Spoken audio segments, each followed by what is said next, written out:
electronic invoices for owners and other vendors who can pay through horsebills.com for just 50 cents. Turn hours of work into minutes with our easy-to-use site. Have our team take over your bookkeeping or continue to do it yourself and pay only our low monthly subscription fee. Check out our video tutorial on the horsebills.com YouTube channel and get started today for free. Horsebills.com. Toll-free number 888-938-4643.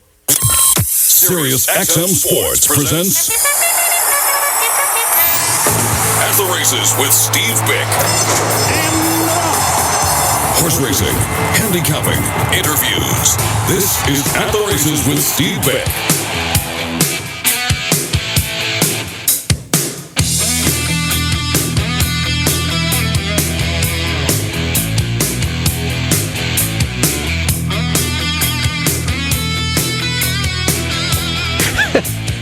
We're back. It's about 25 after the hour, and I've got to have my email facing me, and I inadvertently hit something up in like the upper right-hand corner. Now, I'm slowly trying to move everything to a Gmail address. After years of having this terrible Time Warner address, which is really the only email I ever had. They've got that .r. If you live upstate New York, NYCAP, NYCAP, New York Capital District, nycap.rr.com. The world's worst. So anyway, I'm making the transit. I accidentally hit something on the Gmail, and where it said oldest, and there's emails going back to 2014. I'm like, oh my God, what am I doing here? Here's a rental car reservation from 2016. I think I'm good. Why is this still here? I'll tell you.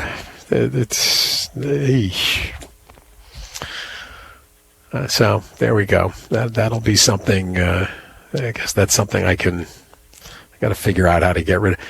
I got to get rid of it. Looks like there's about 14,000 of these that can be purged. My God. There's Sid. Sid Fernando, good morning. Hey, Steve, good morning. How was your Breeders' Cup? It was really, enjoyable. I just, I agree with everything you said with Dick earlier today. That Friday was such a sour taste for everybody, but in general, the racing was great. What do you make of some of the biggest themes? And of course, our perspective is largely on the breeding end, and so when you look at, obviously the Dubawi. What it means to Godolphin and Dubawi's three winners. It's just pretty remarkable. The two Japanese winners that I think has a good impact long term. And then after that, it's your general sire list assortment, including. Into Mischief with Life is Good, and Uncle Mo gets Golden Pal. Hard Spun gets Aloha West into the winner's circle. Painter, of course, kind of a meat and potatoes stallion. Nick's Go. Quality Road, Corniche. Gunrunner continues his outstanding freshman season. And then you had a couple of the international names that were not Dubawi related. National Defense, the sire of Twilight Gleaming, and Fastnet Rock, Pizza Bianca's sire. Talk a little bit about the impact of these results. Well, there were 14 races, right? Was it 14 Breeders' Cup races? Huh? I believe so. Yeah. So 7 of the 14 were sired by, foreign-bred stallions, or stallions standing abroad. The 3 Dubawi, then you have Australian-bred Fastnet Rock, National Defense, and GB, and the 2 Japanese horses. So out of the 14, 7 were actually foreign, which was pretty significant, I think. Oh yeah. Then you just listed off some of the excellent American stallions, including one CC by Elusive Quality, who's no longer active, but he's the sire of Quality Road, who had Corniche. So you had some up and coming sires in the making, like as you pointed out, Gun Runner. There's some real standouts on our scene, like obviously the Mischief and Uncle Mo. You had some solid stallions like Elusive Quality and Hard Spun. And then you had, Painter, who stands for $7,500. And in that race, Painter defeated stallion Platonico, the sire of Medina Spirit, who stands for 5. So you had in the big dirt race featured 2 very affordable stallions, to put it that way. And then the 4th horse, of course, was Outright Charlie by Oxbow, another one of those. They were sandwiched by Tappett's Essential Quality. So I think I think you had a real wide spectrum of representation. Of course, the standout, as you pointed out, was the Godolphin stallion Dubawi with 3, and he'll stand next year for 250,000 pounds, I believe, which is the most expensive stallion in Europe now that Galileo is no longer breeding. That's more than the 200,000 for Frankel. And the timely Into Mischief win. I mean, he's just been dominating everything here. But you saw flipping into the sale, you saw most of the top lots were in full to him, including that mare by Distorted Humor in full to him. The Dam of Guarana, who is by Distorted Humor and in full to Into Mischief, so that foal is going to be bred like not only Life is Good, but Practical Joke as well. Into Mischief out of the Distorted Humor mare. So, and of course, the sale yesterday was just like we've been talking about. The yearling sales up. People are going to want the mares. And, $103 million in sales, which I think was the second highest for that sale ever. Yeah. And the significant Japanese participation, they accounted for like $34 million of that total. Which is right up their wheelhouse. They like to buy those Grade 1 young American race fillies. Swiss Skydiver, for example, going to Japan. That, among many others, but it's a typical profile for them. They love American race mares, whether they're raced on Lasix or not. As long as they're raced here on dirt, they love them. Yeah, it seems that every year this conversation, Sid, that we bring out the reminder of the phony mantra that the rest of the world doesn't want our bloodstock. That's all we heard the last 15 years, and then of course in the next breath we hear, all of our best mares are being taken away. Which is it? That's right. Which is it? Which is it, folks? Either they can't be both. Can't be both. Yeah. Nobody wants our bloodstock, and all of our best mares are being bought. Which is it? Mm-hmm. Yeah, at some point you've got to, really address that hypocrisy, because, it just goes hand in hand with just the general BS stuff that comes out of our leadership that was, thoroughly illustrated in that fiasco on Breeders' Cup Friday, which is, scratching a horse, putting it back in the pool, taking it out again to run without a betting interest. I mean,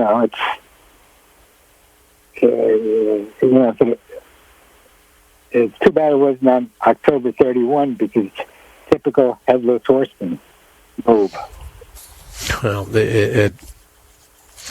one thing that about it that it really kind of is, I don't want to say bewildering, but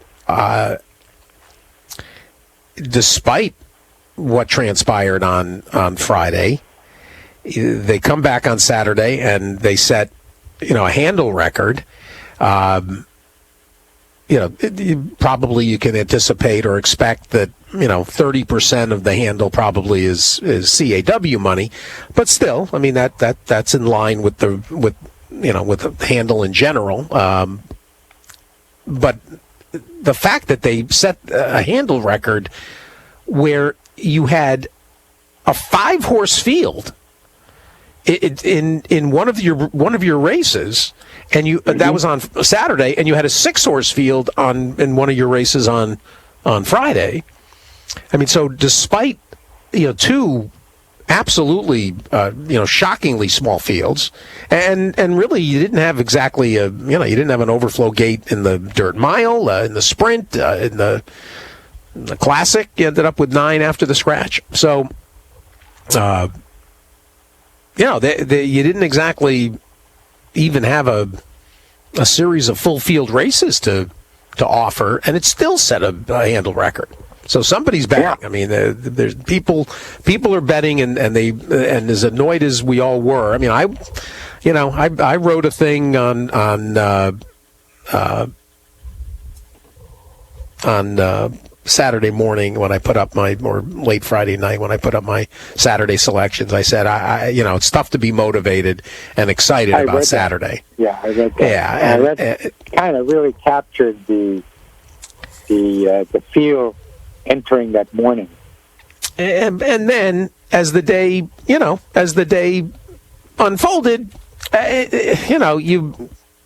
you love racing, and you want you want to be engaged, and these are horses that you've been following all year, and it's a high level of competition, and it's wagering opportunities that are unique that you're not going to see all that often. So you try to and that's what we all face as players, and this was a very high level gaffe of just shocking proportion.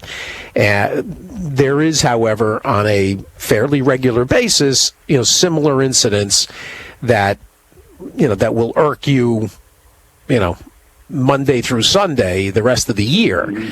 And we all get annoyed at a steward decision that might have been 60-40 and it goes against you, and you're like, ugh, all right, we can accept that. This was different. This was just glaring. Yeah, it was. It really was. Fortunately, the Saturday, some great racing, and it still irks people. Chuck Simon in his podcast, I listened to it yesterday, Big Monday show. He just went off on it as well. Rightfully so. I texted him and said, I agree with you. as you did, and you're not going to affect change if you just sit by complacently. Sometimes you need those messengers to bring it out there, and props to you and guys like Chuck, for doing it. The player, we're all pretty defenseless. Let's be honest. We don't have. There's really not a. That was the glaring thing about it, was that the players were just stuck there taking a beating, while the owner got a chance to run. And his horse wasn't in the betting pool, but he was able to earn purse money, right? Win it. Mm-hmm. Everybody was taken care of except for the bettors, and that ultimately. If you're watching this thing on TV like I was, that just stuck out, right? But the bettors were just getting absolutely raked over the coals on that one. Yeah. There's no other way to characterize it. Period. No doubt. There's also, there's one thing that, as we just went through that list, that occurs to me, because when you mentioned Painter and 7,500, it made me think of, some other Breeders' Cup Classic winners that, that came from kind of rank and file stallions. And, Fort Larned was by E. Dubai, for instance. But it also occurs to me, right? There's this attempt. There's an attempt that you see on the social media front to somehow further impugn Baffert by citing the stallion, the record of the stallions that have gone into service. And it does occur to me that with Painter getting Nick's Go and looking at Lucky getting Accelerate, both of those winners in the last 4 years trained by other horsemen, Cox and Sadler, kind of flies in the face of that. I see people rushing to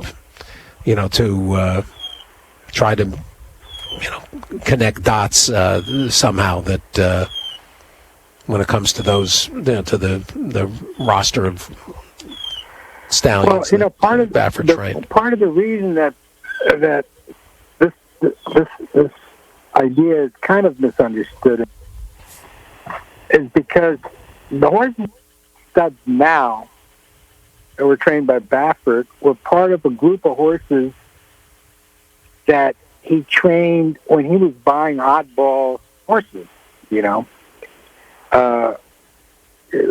in mind that there's a big time lag between the types of stock that you buy and when they go to stud and establish themselves as stallions. So if you go back 10 years, he didn't have these quote unquote the Avengers and all these guys buying the top of the line bloodstock to give him, as say Pletcher did. He had the Cavaliers, even Indian Charlie was by In Excess. Indian Charlie is another horse of his that went on to become an exceptional sire, and it's the sire of Uncle Mo. But it was kind of an off-bred horse, quote unquote, So he did not have the types of that commercial bloodstock, the Real Quiet, the Midnight Loot, who's by Real Quiet, another good stallion, by the way. So he didn't really have, the AP Indies, the Stormcats, the Mr. Prospectors of those eras, the Danzigs. He didn't have those.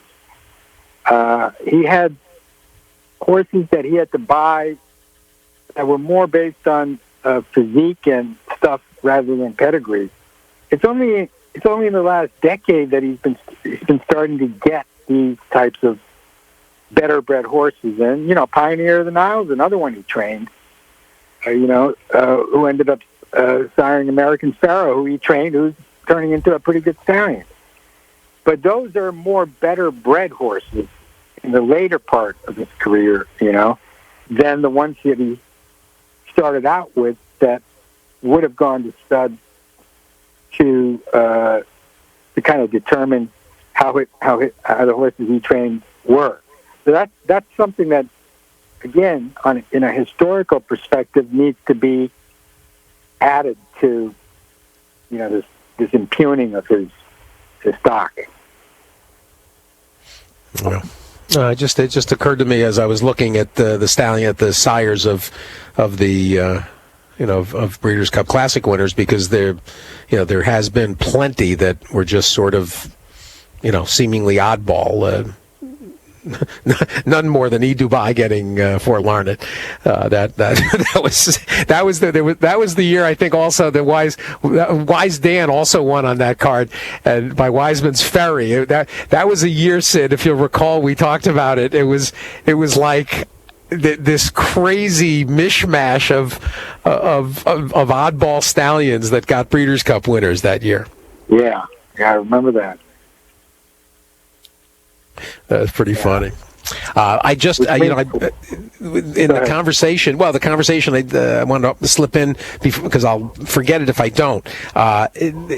When the Japanese topic came up with Dick Powell earlier, I reached out to Tim Schramm at Breeders' Cup. I was curious, and Tim reports that the Japanese handle number contributed $11.7 million to the total. Mm-hmm. Very good. And by the way, I realized after I'd been on your show last week, when I was talking about the Japanese trainers and Mr. Mori, I meant Mr. Yahagi. So I created a terrible error on your show last week. I apologize. It's Mr. Yahagi who keeps taking horses abroad. And it just winced when he had the two winners because I realized I had misspoken. So, belated apologies on that. Oh, no, I appreciate it.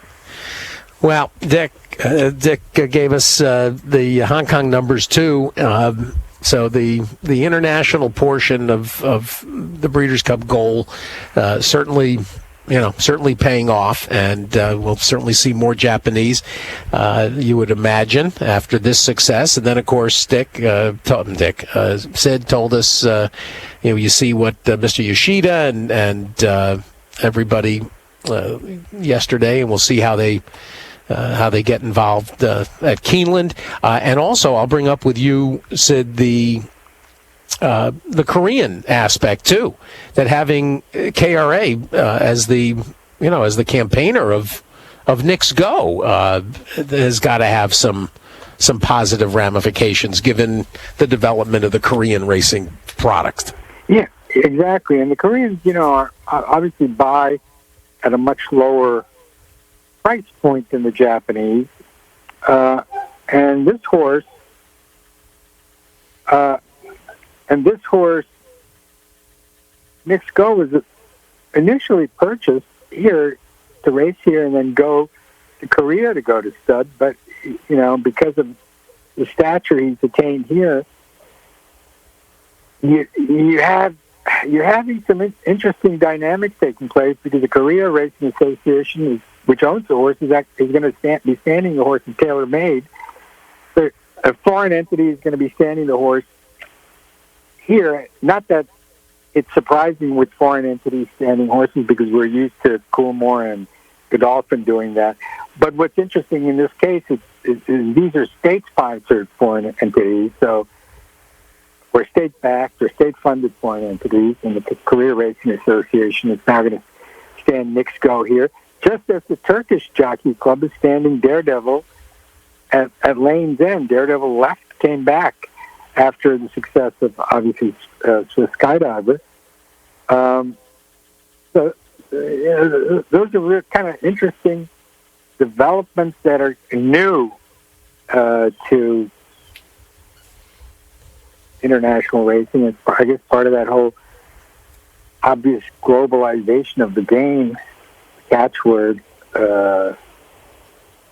that's always thrown around. But it's, the foreign money is significant. Foreign participation is significant, and these are just some of the elements of it we're seeing. Well, speaking of developments, Sid, I do want to get a couple of minutes before we wrap. Nick Luck is joining us next. The very international theme today. The pieces of news that sort of were lost in the crush of Breeders' Cup, including Delaware Park being sold and a few other things. I mentioned this morning Jerry Hollendorfer petitioning the court to be able to run at Santa Anita. We'll see how that turns out. You seized on a piece of news that absolutely has gotten no notice, and that is the highest court in the land addressing the Murray Rojas conviction. And tomorrow, for those that didn't follow and weren't aware, you're going to lay out some very important some legalese that might not sit so well with certain industry individuals. Yeah, no, thanks for bringing that up. I sent that to you so you could take a look at it, because it'll come out tonight for Thursday's TDN. It's a column that's entitled "Misbranding Conviction Doomed by Fed Error," and as you pointed out, really this is a really important ruling by the Supreme Court. That's really, I haven't seen it covered either. Of course, it just happened on the Monday of Breeders' Cup week last week, so with all the Breeders' Cup news. But if you're interested in this issue, I recommend you read the TDN Thursday issue, my column in it. It'll be out tonight. But essentially, everybody knows about this long-running Fed investigation of Penn National that led to the conviction of trainer Murray Rojas. She was convicted and sentenced to jail time on federal charges for stuff that occurred in Pennsylvania, which ordinarily would have been, a state charge. But the feds wanted to it's part of this whole thing where it's going through, right, where HISA and more federal involvement. This kind of predates that, but it was a precursor to it. And so the feds used misbranding charges that we're all familiar with now, with the Jason Service and Navarro indictments and sentences of, And so this misbranding charge, which is misbranding on the FDCA, Federal Drug and Cosmetics Act, which is regulated in interstate commerce, the feds used this to convict her. She was convicted in district court. It was affirmed in the Third Circuit appeals, and she continued to fight it and asked for a petition to have it heard in the Supreme Court. Only 1% of petitions get heard.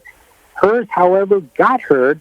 And the irony is, there was an amicus brief filed by, the ACUF, very highly conservative, states' rights, libertarian, individual liberty, highly conservative, federalist principled organization. They supported the petition, but the biggest thing, Steve, was that the government itself came out in a brief and agreed that they made an error and she was not guilty of misbranding, which was just a stunning admittance of defeat. And so the Supreme Court did hear it and vacated the federal charges against her. And this is a really important piece of news because it's going to have ramifications possibly for the misbranding charges against Jason Service now. And moreover, in general, for concepts of federal overreach that are part of the lawsuits against HISA filed by the attorneys general of several red states. So it may be legalese, but it's conceptually very important for the game, and everybody's going to, as I quoted MF Doom, the legendary underground rapper, be wearing your thinking cap, quote unquote. By the way, that's from just an absolutely classic song called Antimatter, but this is an important piece of news, and I hope I hope people do read it because it needs to be digested very carefully. Well, given your interest and expertise in the area, it'd be very clear the way you laid it out to people. They'll understand the ramifications, I would imagine, and what where things could unfold from here.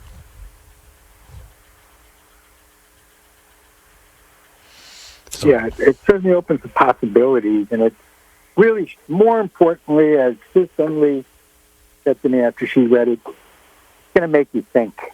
And the people at it, getting back to how we started this conversation with the fiasco on Leadership Day, we need to think things out clearly. We can't just react after the fact. And I think that's really the takeaway here. Yeah. No, absolute. And that's a theme that's been repeated every time there's any kind of a crisis that confronts the industry. There's the lack of a strategic plan and addressing systemic issues that that put the game where it is. I mean that just it's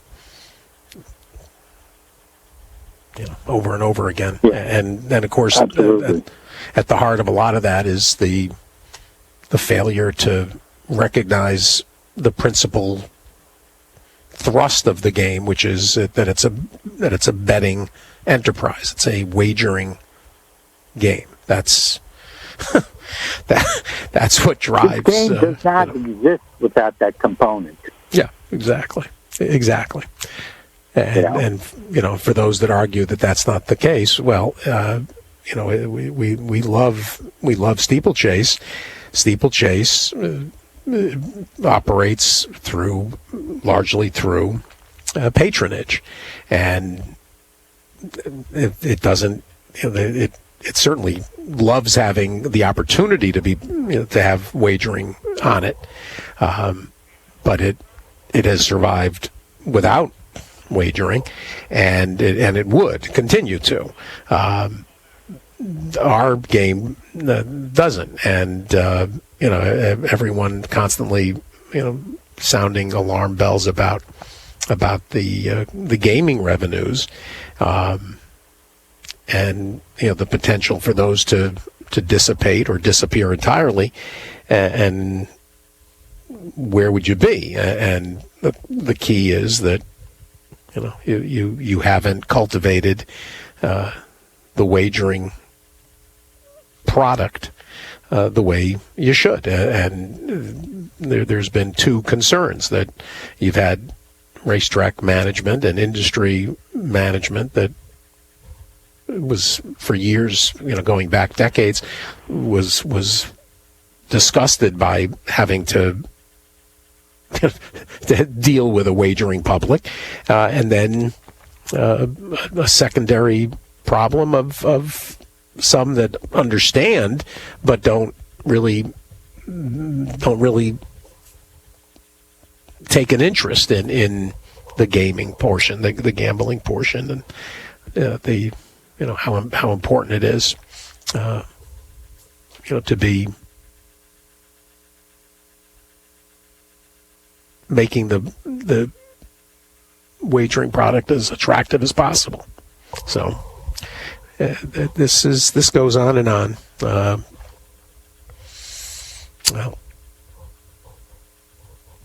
I appreciate. I think we lost Sid, but top of the hour too. Appreciate it. You can read Sid's piece later tonight at TDN. So we'll stay here, and Nick Luck is going to join us next, and then Seth Merrill. So, and to continue in that vein, I mean, the pricing structure, which to the industry's credit, at least the drum beating about the takeout, the pricing, that found a purchase essentially. The management largely came to understand what the message has been from players, and has absolutely tried, and has specifically utilized the pick 5 as a vehicle for an aggressive pricing. But there's so much more. The whips, of course, could stand a real trimming, get them down, the way Barry Schwartz was trying to do at NYRA. He got them down to 14%. So, this is a rare a Nick Luck visit with the Luck family in tow, I think. Nick, good morning. Hello, Steve. How are you doing? I'm great, and in all the years we've all the conversations we've had when you're home, I don't think the girls have ever made an appearance. Well, that's Nancy, my 3-year-old, who's in the back of my car at the moment, Steve. So I'm just going to drop them. I'm just going to drop them to pick up their sister at school, and then I'm all yours. But we can talk. It's all good. I love it. Well, that's great. It was a Breeders' Cup that as memorable as any. Certainly when it came to the international participants, put on quite a show. I suppose we have to start, Nick, with Charlie Appleby and William Buick and Godolphin, because that was kind of a real cherry on the sundae for their year. Well, it's the most successful international raid on any race meeting in the history of thoroughbred racing, isn't it? I can't think of a comparable one. I can think of wonderful, great pioneering achievements, and notably of Dermot Weld winning the Melbourne Cup with Vintage Croft and the Belmont Stakes in 1990. But in terms of the extent of the smash and grab that Appleby performed with, as it transpired, three winners from just 4 runners, it's pretty remarkable, really. Agreed, and of course, starting on Friday, you basically had the situation aside, Nick, which I do want to talk to you about the deportment of import horses around the gate, and what is going to come of Friday's result. But this horse reminded of Mendelssohn in a lot of ways, modern games. Yeah, I think he's a slightly different model to Mendelssohn, isn't he? He's a slightly neater model, and probably has more of the profile of your typical turf miler, really, I think, modern games, than perhaps Mendelssohn did.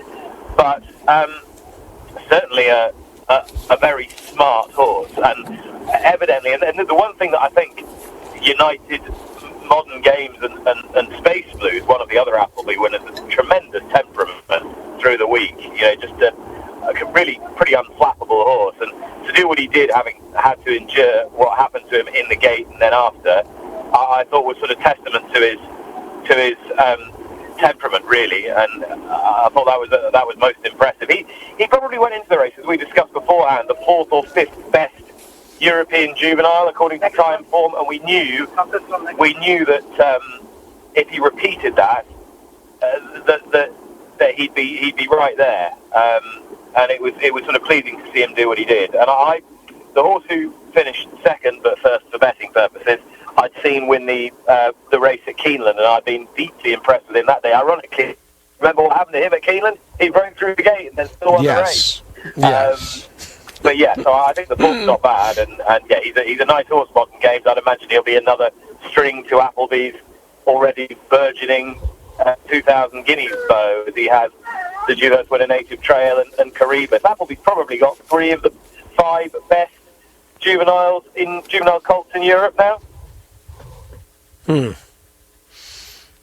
The rest of the lineup, before we talk about, I want to stick with Godolphin for a second, then we'll circle back. But the rest of that lineup really did not fare well. The Bowie Legend chased and backed up, and really Glanthan disappointed. There wasn't a lot else that went right in the boys' turf. Yeah, Dubawi Legend was the sort of form horse coming into the race. He had a bad gait, as we know, but actually I thought he got a great position after about 2 furlongs. I thought, this will run a race. For me, he was doing it all on one breath, though, and I just don't think he quite saw it out. He might be a sprinter, or at least he might be a sort of horse that wants campaigning at 6 and 7 for the time being, while he's still got that sort of element of natural freshness to him. I didn't love him for the race, just because of the way he races. But he's still a very useful horse if they can get him in the right slots next year. Well, once the dust settled and everybody got to come back for Saturday, the 2 performances that basically made for this dominant afternoon or dominant weekend. Start with Space Blues, and there's been a lot of Euro favorites that have come for the mile, Nick, and have failed, and I think people were kind of lining up to maybe try to find an alternate to Space Blues, but he was really kind of came through, and it seems like it's one of the underappreciated performances of the weekend. Yeah, he's probably been a slightly underappreciated horse through his entire career. I was actually voicing the Space Blue Stallion promo today for Darley, and he's won in California, Deauville, Newmarket, York, Riyadh. He's a splendid animal. He really is. He bear in mind he won the Prix de la Forêt on bottomless ground at Longchamp, and then turned up and won, on a firm turf at Del Mar. He's not very big. He's completely unflappable. He's a really cool little horse, and William Buick obviously very fond of him, and you can see why. I think he makes quite an appealing stallion prospect. I think he's probably the fastest son of Dubawi. He'll certainly be the fastest stallion son of Dubawi. With pattern race form from 6.5 up to a mile, and yeah, I thought it was very impressive. He was easily the best. Agreed, and as you fold in the third of the Dubawi winners, when we talk about Yabir in the turf, it also really was a display of William Buick's abilities, because the 3 wins came from 3 different places on the racetrack. Near the pace, mid-pack stalking, and from the deep close. Yeah, and I mean, don't forget, there was one that got away as well. I still maintain that if Audaria had got any kind of run, she'd have gone pretty close to winning the filly and mare turf. But anyway, that's by the by. As you say, the three winning rides were excellent ones. He looks very assured on the international stage, and the Breeders' Cup was a pretty intimidating and slightly unkind place for him at the beginning of his career. he had two absolute shockers on the fugue, if you remember, in the filly and mare turf the next year. That's right. That could have dented a lesser man's confidence, but he's grown and grown as a rider in standing over recent seasons, and he was very impressive. I thought Yabi is a strange horse. He's definitely got something of the night about him. Hence why he was gelded in the middle of the season, and he put one shocking run in at Goodwood in between all his wins, where he was just way too keen and really grabbed hold, and then he sort of spat the dummy out at Belmont Park and sort of did that extraordinary manoeuvre all the way around the field. He's definitely an unorthodox customer, but he raced much more sweetly on Saturday than I've ever seen him race before. And again, it's sort of one of those, you sort of have to revise your preconceived opinion about him and sort of realise that he's actually probably a pretty smart middle distance horse. Having thought he was a sort of mezzanine level performer and half a grade below the very best, I've sort of had to revise that, and I think he's going to again look at Appleby next year. I've said he's had 3 of the top 5 juvenile colts. He's going to have the top 3 4-year-olds as well in Adayar, Hurricane Lane, and this horse. How about that? The fact that he's been gelded, little unusual, right? I mean, on the Godolphin front, I can't really. Not that unusual nowadays. You see, this has been a significant policy shift. It was a time when horses who raced for Sheikh Mohammed or members of his family were hardly ever gelded, and you'd get thousands of these horses end up in horses in training sales who hadn't quite reached their potential. They'd go off to another stable, whip the tackle off, and they'd sort of be completely revitalised.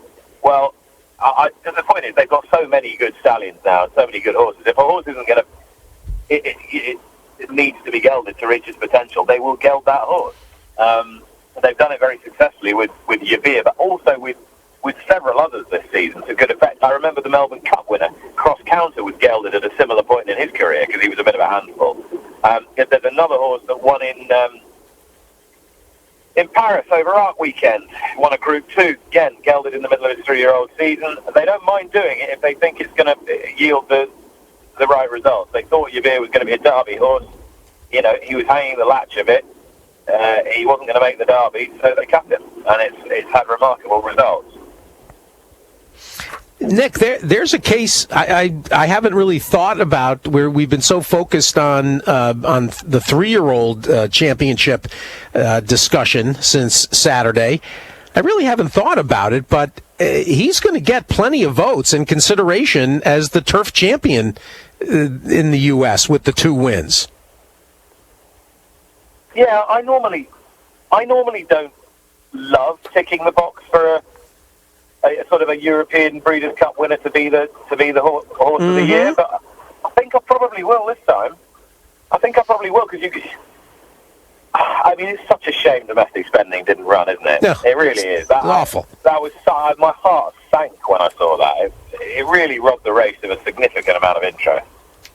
But who's going to be on the ballot paper, Steve? Who do you think is going to be the lineup? Presumably domestic spending, Yavir. Will Space Blues be on there? With the mile, I always, unless you're a Goldakova, I need to see, at least a second run, or at least a trip to Woodbine for one of their international things over the years. Who was it? Mrs. Lindsay, I think, may have. Was that the mayor? There was somebody like that ran well. I don't know. I mean, it was such a undefined turf season, really, this year. I mean, who else even comes to mind beside domestic spending? Well, exactly. I mean, so the answer to your question is yes, Yavir will probably end up winning, won't he? He might. Smooth Like Straight. Smooth Like Straight had it's funny. He didn't win a lot, but he certainly ran a lot of courageous races. Well, I know, but it's a leap of the imagination. It is. I'd say to give him an Eclipse Award. What have you heard anything about Tarnawa's no-show effort? You know what? I think that was kind of explained before the race, really, by Dermot Wells. He was worried that she'd had a very hard race in the Arc, and I think that just took its toll, really. I think she had two very hard races. She had a hard race in the Irish Champion Stakes against St Mark's Basilica, who had claims to being the best horse in Europe this year, and she was taken right off the track that day by him as well, onto that very firm ground, right almost by the road, and then she had to get through the bog in France, and she did everything bar win. And I just think the cumulative effect of those two races took their toll. She came into the Breeders' Cup last year on an upward curve. She was in the peak of her powers, and I really think this year Dermot has trained her for the Arc. He trained her to peak on Arc Day, and that I think she did. And I think she just bounced the other day. I think it's as simple as that. It looked like a listless run. I didn't think she looked brilliant in her coat, or at least not as well as I've seen her look before. But she retires having had a very good career. I do want to mention, before we kind of survey other races and move away from the Godolphin discussion, Tiona ran very credibly. That was a very nice effort for a 3-year-old filly against that cast. Yeah, it was a super performance. I actually thought she was going to win at one point, turning for home. Now, a couple of things crossed my mind. First of all, do you think they rued the decision not to run in the fillies race? Perhaps. Second, I think Connections were a little bit disappointed, which tells you how highly they regard her. I'm pretty sure that Roger Varian believes that she's about the best he's trained, and next year she could be very exciting. If she goes the right way, she could be very exciting. Well, and I'm just thinking, was Found 3 years old when she won? Found beat Golden Horn, didn't she? Yes, I think she was 3 when she won, and then she came back and finished second to Highland Reel the following year when she was 4, I think. Or was she 4 and 5? But anyway, I'm pretty sure she was 3 when she won. I think so too, and I do also want to mention that for as much grief as Japan took leading up to this weekend, ran very well. Yeah, and Broome. Broome ran a mighty race. Yes. That really did take me by surprise. When Frankie Dettori was slated to ride Broome, he gave the horse absolutely no chance. And, of course, they get Gerard Ortiz, who's on fire on the horse, and he rode him with so much belief. And he's just a thorough stayer who likes fast ground. And he just rode him accordingly. And very, very nearly pulled it off. Circle back to the filly and mare turf, and you mentioned Adaria, who, upon further review and watching replays, very, very well got stymied. I think people thought that she just didn't really fire, but the win for Japan, that ends up being one of the. I know they win an hour later too, an hour and a half later in the distaff, but this was a win that seemed like it had potential, and she absolutely comes through, and it's an important win, I think, for them, for the Japanese, and for the future of their participation here. Yeah, one wag said afterwards, imagine what's going to happen when they start bringing the good horses over. But in fairness, she is a good horse, and she's already proved that by running Mishriff and Chronogenesis, to within a couple of short heads in the Shima Classic, and you knew that a repeat of that would be near enough, good enough. But I thought she showed great tenacity, and as you rightly point out, the significance of the win was more what it meant for Japanese participation in this event, and it's something that the Breeders' Cup have been actively cultivating, but went to particular efforts this year to secure. and it's paid off. I honestly think it changes the dynamic of the whole event. If you've got 3 major horse racing continents represented, you genuinely do start to buy the idea that this is a world championship. Yeah, that nomenclature has been widely derided by sniffy people in my part of the world down the years, but it's huge. Japan is a massive racing nation. There is no country in the world, not even Australia, that takes fandom to the level that Japan does in terms of its support for horse racing, and I think this could just be absolutely massive for this event. Talk about Wesley Ward's success on the 2 days. We had him on yesterday, Nick, and the way his 2 winners just kind of blitzed Golden Pal on Saturday and Twilight Gleaming to start the entire proceedings. He's pretty tough to hold down. I'm so impressed with what he does, and at this point, it's obvious how consistent the excellence that he produces. Yeah, I'd love to see Golden Pal have another try at something in one of the big sprints in the UK. To be honest, I can only draw the conclusion that he wasn't quite at his best in the Nunthorpe at York. I know everyone says, oh, well, it was a straightaway track and he needs a bend and you can get a breather in round the bend and blah, blah. I'm sure that's true, but he wasn't exactly stopping the other day. He saw it out really well. And I was dazzled. I don't think I've ever seen a horse come out the gate as quickly as that.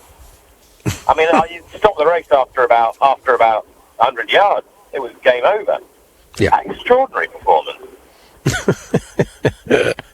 And of course it was it came 24 hours after the 2-year-old did the same thing. I mean that horse looked like he was just plopped down in front of the gate as opposed to leaving it. It was stunning, and everybody else was flat-footed. I mean, really there was just no.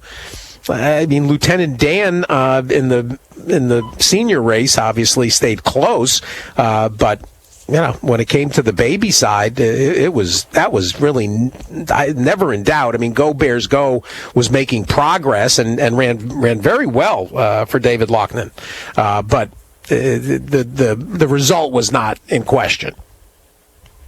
Well, Go Bears Go ran an amazing race because I'm not even sure those closest to the horse thought that the 5 furlong race was really what he wanted. I've got to confess, if he'd been mine, I'd have put him in the long race, but they already had a horse for that. They didn't run particularly well, but I thought that was an amazing performance. Now, Dave Loughnane, I think you're going to have to take very seriously if he brings horses to the States again, because some trainers just know what they're doing when they travel these horses, and others, well, don't really, and he certainly falls into the former category. Put the blinkers on, and this was off of a series of high-level tries in the Phoenix, the Middle Park, and the Dewhurst, and he had run credibly, but not like this. A terrific performance to be second, and then everybody else was well back. Twilight Jet tried to tend the pace from inside, and boy, Nick, Twilight Jet looked like a coiled spring pre-race. That he had the neck bowed and he looked ready to explode, but it just didn't happen. That's him all over, really. That's him all over. I thought he'd run a bit better. But he just found them getting away from him a little bit, Steve, to be honest. And he'll carry on. I think he'll carry on paying his way because he's a great enthusiast. What about the girls' race, too? Let's talk about the juvenile fillies, because Malavath, very quietly, that was a terrific effort. And I haven't heard, everybody's talked about the winner, Pizza Bianca, and the miraculous ride by Ortiz, and Haughty, who ran very well for Chad Brown from out wide. But Malavath, that was a outstanding effort, and it took Ortiz, magic to stop her from winning. Don't think it was a brilliant race, but I think the winner's quite good. I don't think there was that much depth in it. And the French filly Malavath, she's a nice prospect. I know the owners have turned out a lot of money for her before the race, but I think the winner's quite smart. I saw her in Canada when I think she was just out-experienced, really, by the Godolphin filly. And I just think with that, I thought that brought her forward perfectly. I thought it was a very good bit of training by Christophe Clement. Those Canadian races, at the time, people always say, oh, they're not very good. They're not very strong. But it's amazing how often they chuck up, Breeders' Cup winners. I just think the timing of them is perfect. I think it gives you the perfect run into the Breeders' Cup. Do you know what I mean? Yeah, absolutely. Absolutely. And also, for a young horse, it's a lovely experience as well. That really wide, sweeping turf track at Woodbine. It's just a perfect way of bringing on a young horse. You just have to bear with me. I'm just walking past the building site. Now, you'll laugh because I've had to do an emergency trip to the shop because I went to get my dinner jacket off the peg to attend tonight's Cartier Awards, which is kind of like our Eclipse Awards. Yes. And it'd be because I hadn't worn it since before the pandemic. The moths had got to it and had eaten a hole. It had eaten a hole right through my dress trousers in a rather unfortunate place. So I've had to do an emergency trip to Mossbrough in Kingston to get myself a new pair of dress trousers. Otherwise, I will not be attending the Cartier Awards tonight. Well, bring the other pair to the Weaver. The Weaver will I think, to be honest, I think the Weaver has got his or her work cut out trying to sort those out. See, well, what kind of moths? What kind of moths do you have at home? What? Those have got to be They've got to be like Mothra.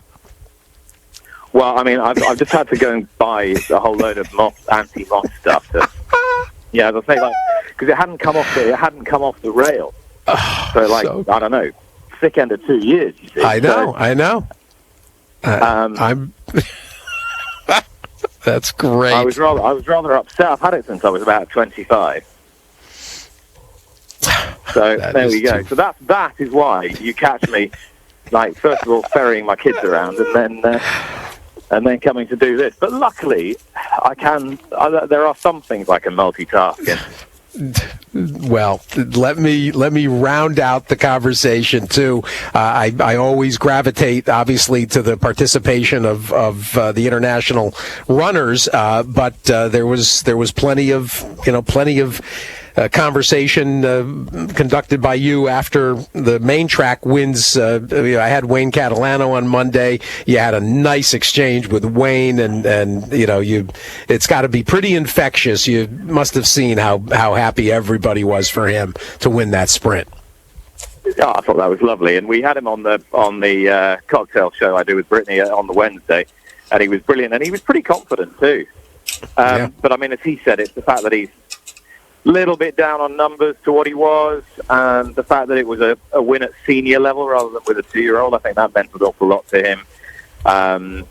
The owners have shown him admirable loyalty, and I was just absolutely thrilled for him. What a great character. And the other thing that touched me was that he was the one person who sought me out on the Monday afternoon because he really wanted to go on the record and say something about Miguel Mena and what he knew of him, and I was absolutely thrilled for him. I thought that was a super performance, and for all Jackie's Warrior didn't show up, it was a fabulous horse race.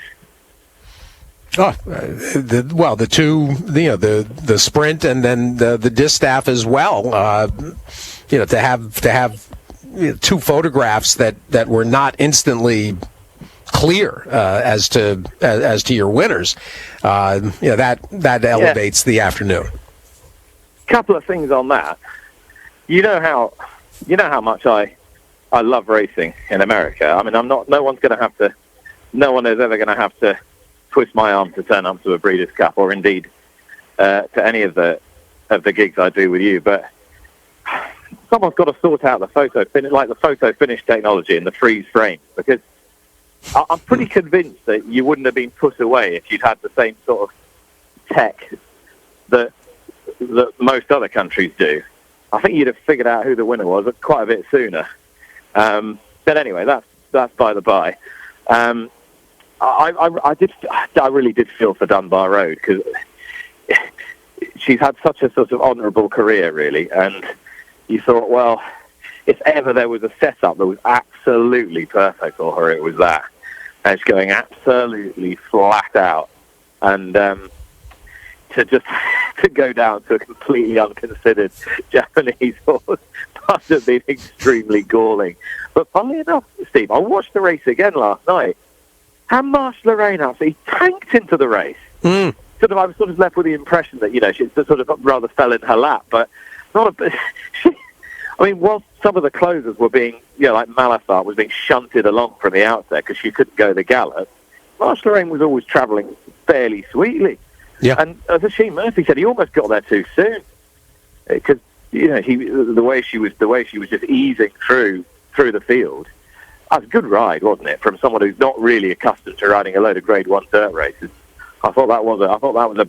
He's probably more prouder of that than he has been in just about anything else in his career, and rightfully so, I'd say. Well, in fact, he said that he proper acknowledged what a significant win he felt it was for him, for his career. Yeah, well, exactly. I mean, it's a terrific performance. And Nick, in the Classic, your impressions of what you expected from Nick's going in, and especially in light of what transpired in the distaff, where there was this frenetic pace, and knowing that Nick's Go was essentially in the same position that Latruska was going to be in the distaff. What was your thought about how it might unfold and what happened? Well, the one thing he wasn't going to get was an uncontested lead, wasn't it? He's not going to get an uncontested lead next go. Oh, yes, he is. Yes, he is going to get an uncontested lead. Now, the universal bias is pace, isn't it? And that's what this horse has got in abundance. So it's all very well to say, oh, nothing took him on, but what would they have been doing to their own chances had they done so? And, of course, that was the dilemma that John Velasquez was contouring with. And everyone said, oh, why didn't you drill him forward? Well, what do we think would have happened to Medina Spirit if he'd gone up there and engaged Nick's Go? I mean, we'll never know, but I suspect he's ended up securing the best possible finishing position for himself. I'm not going to buy into some of the more outlandish conspiracy theories; they're just ridiculous. But Nick's Go, the way that he extended again late was not in the manner of a horse who would have been broken by company on the front end, I didn't think. No, this, as Jay Privman said, you could tell early on the backstretch that the way he was moving, it was going to be a surprise if somebody reeled him in. Oh, I think so. I think so. You would sort of stop the race at halfway, wasn't it, really? Yeah. I thought if there was a slightly disappointing horse in the race, I think it was Hot Rod Charlie, because even though Essential Quality is just he's a thorough stayer, isn't he, really? And that's what he looked like there. But Hot Rod Charlie, I just thought he didn't have his usual zip, or whether it was the effect of one too many hard races, I don't know. And he got that lovely seam up the inside turning to home, and I thought then he should have at least been a decent second from that position. But I was a little disappointed in the way he emptied late on. But it's just the Kentucky Derby form with a very good horse in front of them all, isn't it? Exactly. That's exactly right. And going to be the horse of the year. Nick, before you go, too, I do want you to opine on a topic I've seemed to have floated here since Monday. I had one of the top gate crew managers in recent history, Bob Duncan, join us on Monday to talk about gate deportment.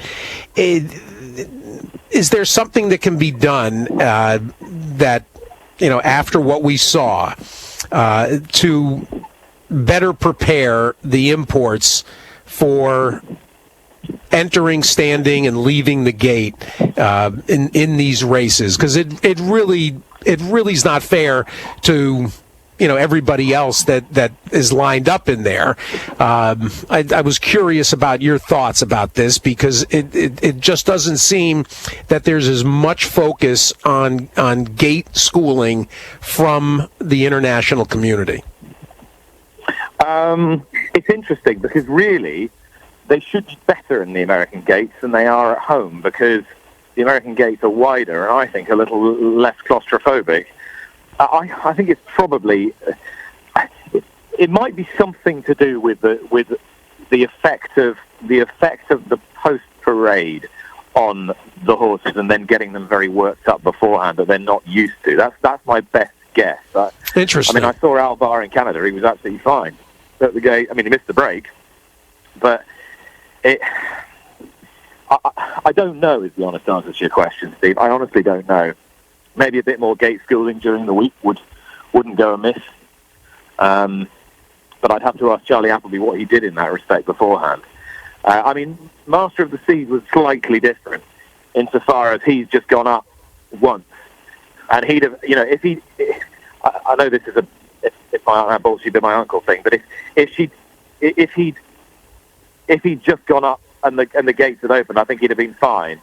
But it's the fact that his pole touched the superstructure, and he was an automatic scratch. I mean, he wasn't horrendous. Do you know what I mean? Yeah. I mean, obviously Alba was upsetting because he got down in the gate. If the contention is that the European imports are more badly behaved in the gate, then it must be something to do with the way they're getting G'd up prior to the race, I would have thought, rather than. I don't know whether any more gate schooling would make a big difference. Yeah, and you would also, if you fold in, what Wesley Ward does, and in terms of, particularly when we think about the 2-year-olds that come over to compete. I mean, the one thing we see consistently is, if they've got early speed, they break on top. I mean, and one thing historically that we've seen very regularly is international horses come over and kind of come out of the gate very casually and immediately put themselves at a disadvantage. Yeah. I mean, I know. I mean, that is, that can often be the case. And the horses just clearly aren't trained the same way out of the gate in Europe as they are in the States, because the premium is not so much on getting that rapid early break. Exactly. Well, I wanted to slip that in as well to the conversation. I don't know. The honest answer is I don't really know, and I think I might do a little bit of digging and see what some of the trainers think and what some of the jockeys think about that. Now that could be a Luck on Sunday topic. Listen. I'll take any idea I can get, Steve. Very gratefully. Well, and knowing how I rely on personal anecdotes to be included, clearly the moth condition story is going to be good. I'm going to have to love you and leave you so I can get in this shop before it closes. Get in there, Nick. Thanks so much. Not a bit, Steve. Take care. The great Nick Luck headed to the Cartiers this evening, and he'll have a new pair of slacks. That is funny, and I'm not worried about putting on some of my wool slacks and sport coats. I'm not worried about them having had moth damage. I'm concerned about some girth issues. Putting on my some of my best camel hair blazer and the like, and some others. Seth Merrow, good morning. That was the first thing I thought when he brought up the story. When he said he had the tux for 30 years. Yes. God bless him. Well, look at him. He's been the same, absolutely. right? He's been in very good shape. But I was also thinking that's why my back seat is so useful. Because if I went into my closet and I had moth damage, I would just go in the back seat and pull out a spare pair of pants. I'm always ready. Yeah, you're always ready, and moths. Moths don't really. You don't see them in the car that often either. So exactly, yeah, that's right. The moths do not hang out in the car. So I knew there was another good reason for that whole thing. That is one of the funnier things that has. We've been treated to with Nick. He's made me laugh, but that was classic. The moth-eaten tuxedo. That I don't know. I don't think this is not the function where he's up for his 14th presenter of the year award. I mean, he's won like 8, 9, 10 of them. But the Cartiers this evening. In fact, here's the nominations. Actually, I've just they just came out a day or two ago. Cartier, the Horse of the Year, Baid, Mishrif, it will be tough to deny. St. Mark's Basilica, and that Torquator Tasso, who won the Arc. 3-year-old Adiyar, Baid, Hurricane Lane, and St. Mark's Basilica. Philly, Alcohol Free, Mother Earth, Saffron Beach, and Snowfall, etc. 2-year-olds. Let's see any of some of the good ones. Okay, there's the Cartiers tonight, so you can look forward to that. I'm just looking down I'm looking down the nominees too. Unlike our daily racing for our Eclipse Awards, there doesn't look like there are media awards. So, but I know Nick has won a bunch of those Presenter of the Year awards. Yeah. We've got at least one more day, actually really 2 days, because tomorrow Paul Matisse joins us. We'll get Paul's take. We'll get Nick Tamaro tomorrow, Friday as well. And as we continue to flesh out everything that went on Breeders' Cup weekend. And how was your Breeders' Cup weekend? Overall, I mean, I thought it was a great couple of days of racing. Obviously, the crazy, end of the day on Friday was a little bit of a blip, certainly, to put it mildly. But otherwise, I thought, great 2 days of racing. I was disappointed Latruska couldn't kind of put an exclamation point on the season, but Nick's Go ran well. Betting-wise, I hit an early pick 4. I want to say it was the one that ended with Golden Pal. It's like $2.50 for 50 cents, so that was a decent start to Saturday. But otherwise, I was just kind of nibbling around the edges. I played heavy as they were heading to post time. I had Essential Quality over Nick's Go, but either way, the probable pays on that exact were right around $22. So I jumped in pretty good on the exact. So if Essential Quality had gotten up, it would have been a good weekend, but it just couldn't get up. I think, like Nick just said, kind of a grinder, and just didn't have that turn of foot to get up over Medina Spirit late. So that was a little bit disappointing. But otherwise, I thought the racing was great. I mean, it's just there was fun results, and I think a little bit of everything for folks, that were looking for prices and favorites, and you had some performances where horses validated themselves, and then some, like you say, the Wayne Catalano runner was fun, and that was I had that horse in my mix, so that was interesting as well. So I thought overall it was a fun weekend of betting, no question about it. It was I'll tip my hat to your guy, the long shot lad there, and Marsh Lorraine, very good. Well, Kev had regarding the punditry. I mean, Kev had a spectacular couple of days. What is exactly, because you had Marsh Lorraine. What is it? All the way, each way, and I'm never sure. Is that like is that like our equivalent of a win place or a win Yes. show? Or Yeah, I'm never it's sure how both. that. It's all the placements that they pay essentially. Okay. Okay. So he's betting across the board, as it were, for each available placement. And he had Yabir on top, and had a straight win bet, and actually had Tiona got second. He would have had that exacta. He gave out. Marche Lorraine was his second choice, but he offered a win place, essentially. He liked, like me, with Edgeway. We both keyed off of Edgeway, so he had a little place money there. He had some place money on Restrained Vengeance, show money, essentially. One of his biggest win bets of the day was on Love's Only You. Just a great job. I mean, Kev approaches it. He's not afraid. He's not afraid to bet a horse like Marche Lorraine. That certain things are going to have, a bunch of things are going to have to happen for a horse like that to win. And he wants to be in position, just like he was with Torcador Tasso in the Arc. 70-1 shot, and he's he wants that horse covered because the ground is going to be to his liking, and it's just that simple. And he's not afraid to be completely wrong, 6 times, and then catch $100 horse.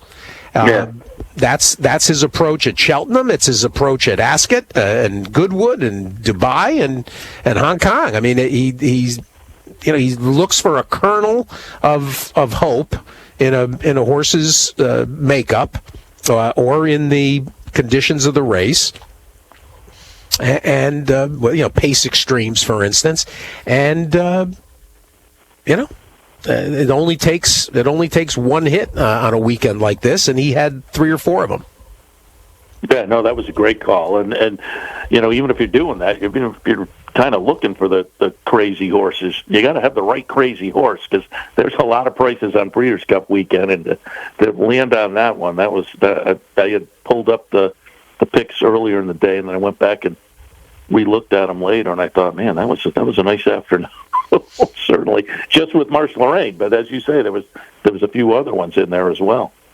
Well, and he had Modern Games. I mean, we all were, we all picked Modern Games, but Papa Cap was his juvenile horse, and Papa Cap ran well. Let's see, who else on Friday? That was really the key, I guess. I think he had. Did he have the exacta in the? No, he needed. He did have Go Bears Go in the juvenile turf sprint mix, but overall, I mean, from a analysis standpoint, there was no shortage of. I'm just reaching for there it is. See who else since we went down this road. I want to see who else. We did not have a great season with the betting companion this year. There were plenty of winners, but when it came to the wagers, actually the only wager that hit was my backup exacta ticket that had CC and Edgeway, and I pretty much was keying off Edgeway in the filly and mare sprint, and that was a $111 exacta, which kind of got the day going. Jay Privman pushed Love's Only You and Warlike Goddess on everybody. Duke suggested Restrained Vengeance as a try player in the dirt mile. That was smart. Just kind of looking up and down here. We had quite a few people note that McKinnon was usable underneath, at least in the juvenile turf. That was good. The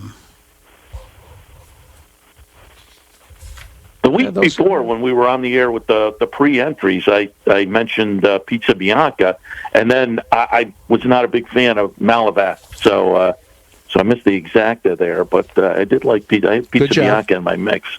Good job. I brought that one up because I thought the race up in Canada was kind of promising, and that was a fun story too.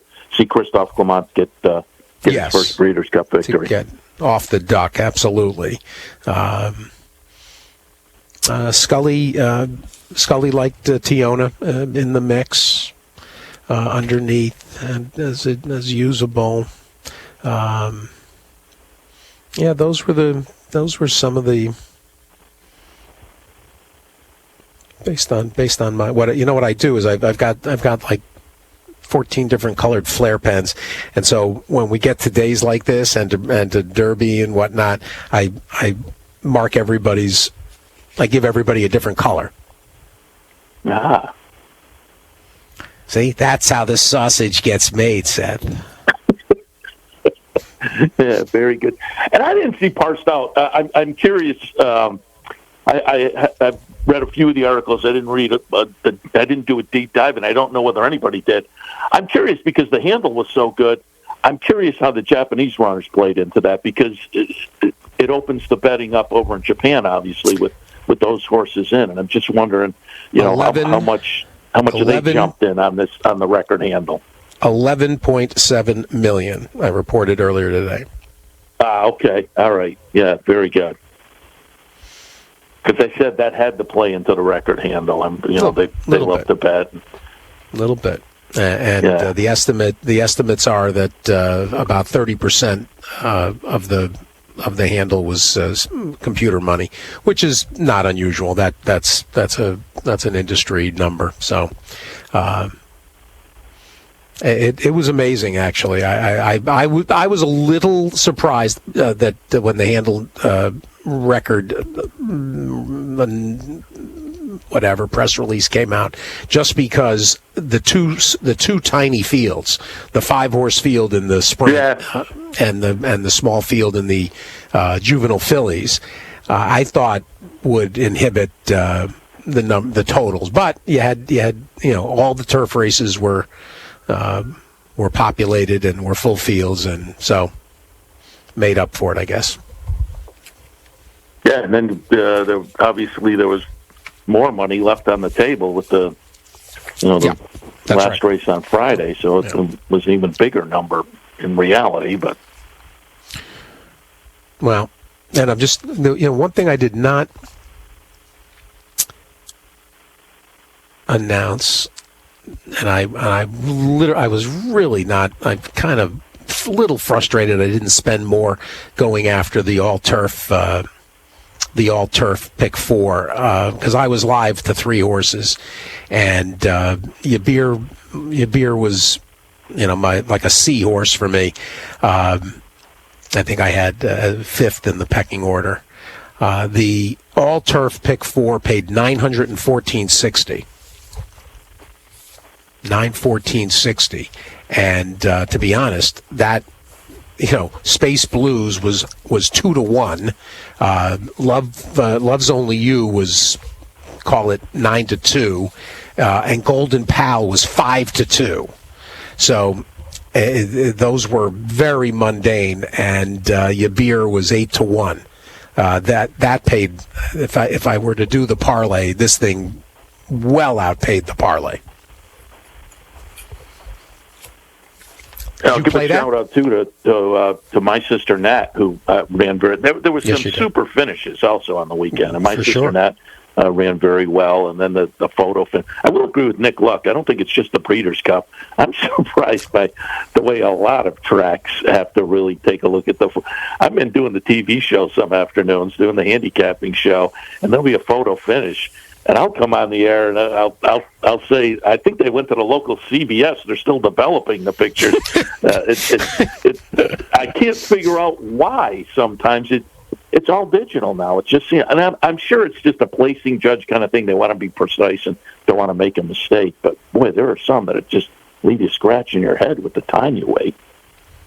The all turf pick 4 paid twice the parlay. That was a great addition too, I think. Yeah.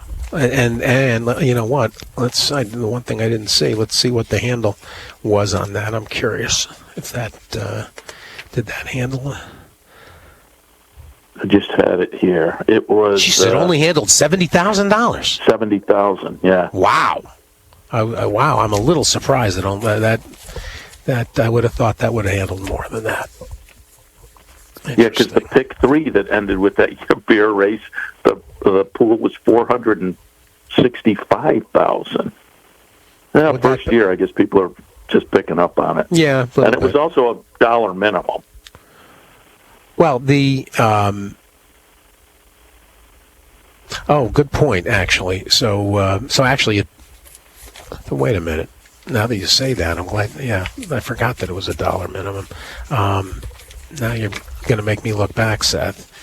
Was that how did they report it? They did report it for $1. So actually, it paid the parlay because of the $19. Okay, it did not. Right. It paid the parlay because I divided by 4. I was looking for a 50-cent number, so it paid. Paid a little under, actually, because the parlay would have been just a little under 1,100. Interesting. So.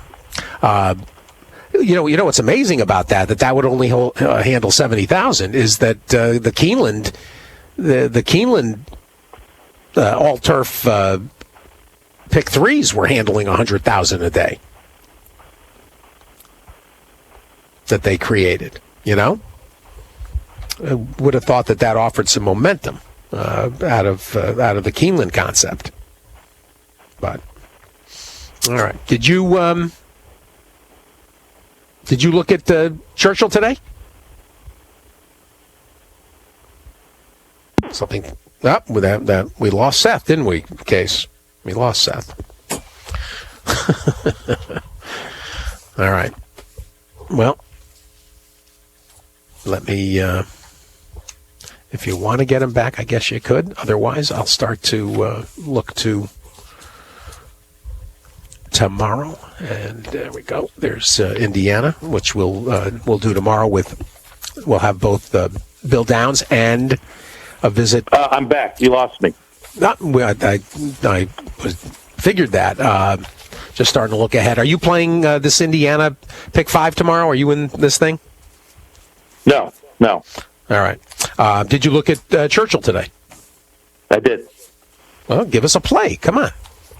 Let me see. 10th race, the last race, kind of a fun maiden claimer, expensive claimer, 150,000. But I went 3, 8, 9, and 4. I thought one more baby. I like Cairo Prince runners first time out of the box. This one didn't live up to that. But I always say if you get some of these horses that have the win early breeding and they don't live up to it in the first couple of starts, first 3 starts, and then they change something up, I jump on again. And this one debuted on a swampy track, sprinting 7 furlongs, now goes 2 turns. So I thought this one, with the education under the belt, 10-1 on the morning line, I have one more baby on top. The McPeak runner with plenty of experience going maiden special weight, the maiden claiming number 8, Wicked Genius, looks interesting. And then Hippodrome for Dallas Stewart. Man, he just is on a roll. He's been having a good 2021, but the opening day at Churchill was great for Dallas. And so he's just on a little bit of a roll, so I threw in that one as well. So I have a 3, 8, 9, and 4 in the 10th at Churchill. 10th at Churchill. Seth Merrow, everybody. Watch for him on Capital OTB. Seth, I appreciate it, and they'll catch up next week. And I got to see, actually, I'm not going to ship that box. I've got that box from Country Life Farm for you, and I've got to get it to you. Maybe we'll hook up with Tom Law for lunch next week because he's got okay. Yeah, sounds my good. thing. I'm curious to see what I'm getting. Yeah. Oh, you're going to love so much. Seth Merrow, everybody. Good luck to everybody today. There we go. Seth Merrow, Nick Luck, Sid Fernando. Sire Watch Pedigree Focus brought to you by Hill and Dale. And HKJC action with Dick Powell. And we got you ready for day 1 of Keeneland and recapped phasing with Brian D. Donato of TDN. Good luck today, everybody. We'll talk to you tomorrow. Some Tony Black and much, much more. Replay 6 to 9 here on Sirius XM. Podcast and archive as well to catch up on anything you missed today. Thanks. Talk to you tomorrow. The latest It's At the Races with Steve Bick on Sirius XM Radio. Here in Pennsylvania, we're proud of our breeding program, the best in North America. But we're also proud to be leaders in this industry. The PA Horse Breeders Association is funding cutting-edge research at Penn Vet to detect gene doping in thoroughbreds. And we endorsed the SAFE Act to help protect the most vulnerable horses. Plus, we're pleased to support the aftercare programs set up by our horsemen's groups. Just a few of the reasons why you should join us in Pennsylvania, the premier place to breed and race.